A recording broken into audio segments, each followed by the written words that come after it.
আখ চাষ করে মোটামুটি মানুষ ভালো স্বাবলম্বী হয় এবং আখ চাষে কোনো ব্যর্থ হওয়ার কোনো ঝুঁকি নাই এবং আখ চাষে অল্প দিনে স্বাবলম্বী হওয়া যায়। আখ চাষটা ব্যাপক জনপ্রিয় একটি ব্যবসা এবং আখ চাষ চাইলেই সবাই করতে পারে না। আখ চাষের মধ্যে নিজেকে মনোনিবেশ করতে হয় এবং আখ চাষ করে আজ বাংলাদেশের অনেক কৃষক কৃষিকে এক নতুনত্ব দিয়ে অগ্রগতি এনেছে। আখ চাষের মধ্যে অন্যরকম একটা ফিল কাজ করে। আখ চাষ যারা করে কিংবা যে জমিতে আখ রোপণ করা হয় সেই জমিতে আসলে একটা ভ্রমণের মতো অন্যরকম একটা ফিল হয় এবং নিজের কাছে এই পরিবেশটা দেখলে অনেক ভালো লাগে।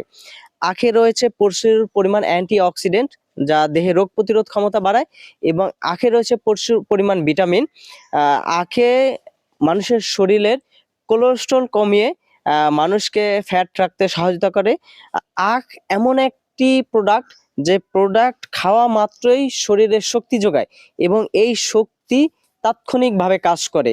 এটা গবেষণায় প্রমাণিত হয়েছে এবং এটা বাস্তব।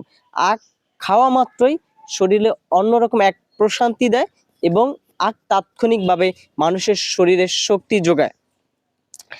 বর্তমানে আখ চাষ করার জন্য মানুষ ভালো মনোনিবেশ হয়েছে এটার প্রতি এবং আখ চাষটা আসলে বাংলাদেশের মধ্যে জনপ্রিয় হয়ে উঠেছে। যারা আখ চাষ করতে চান তারা এলাকার কৃষি কর্মকর্তাদের সাথে যোগাযোগ করতে পারেন এবং এটা প্রাথমিকভাবে ইউটিউব চ্যানেল দেখে, ফেসবুক পেজ দেখে বা অন্যান্য টিভি টেলিভিশন দেখে অনেকটা শেখা যায়। প্রাথমিকভাবে এটা একটা প্রশিক্ষণ নিয়ে করলে ভালো হয় এবং আমি যে জমিতে আছি এই জমির মালিক হচ্ছেন দুলাল ব্যাপারী সাহেব। উনি আখ চাষ করে ভালো স্বাবলম্বী হয়েছেন।